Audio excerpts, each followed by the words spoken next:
આજના ટાઈમમાં જે એડલ્ટ જે જનરેશન છે આપણી, કઈ વસ્તુમાં સૌથી વધારે સ્ટક છે? અત્યારે તો જનરલી જોવા જઈએ તો સ્ટડી કરવાની એજ હોય તો માનસિક રીતે એનો થાક હોય કે હું આ બધું કેમ મેનેજ કરું.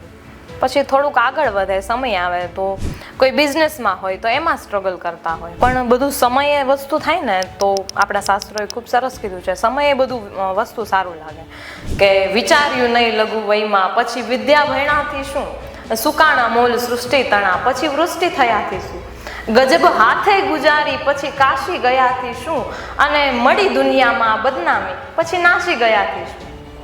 આપણે જ્યારે લઘુ વય, વિચાર્યું નહીં લઘુ વયમાં, પછી વિદ્યા ભણ્યાથી શું. આપણે જ્યારે ભણવાની ઉંમર હોય ને ત્યારે ભણી લેવાય. સુકાણા મોલ સૃષ્ટિ તણા, પછી વૃષ્ટિ થયાથી શું. આ આખી સૃષ્ટિનો પાક સુકાઈ જાય પછી ગમે એટલો વરસાદ આવે, શું કામનું. ગજબ હાથે ગુજારી પછી કાશી ગયાથી શું, અને મળી દુનિયામાં બદનામી પછી નાસી ગયાથી શું. એટલે મને લાગે છે કે ઉંમર પ્રમાણે બધા સ્ટ્રગલો થતા હોય છે કોઈ પણ ટોપિકના રિલેટેડ, પણ સ્ટ્રગલ તો એક વ્યક્તિ કરે છે, એ વાત તો બાકી છે.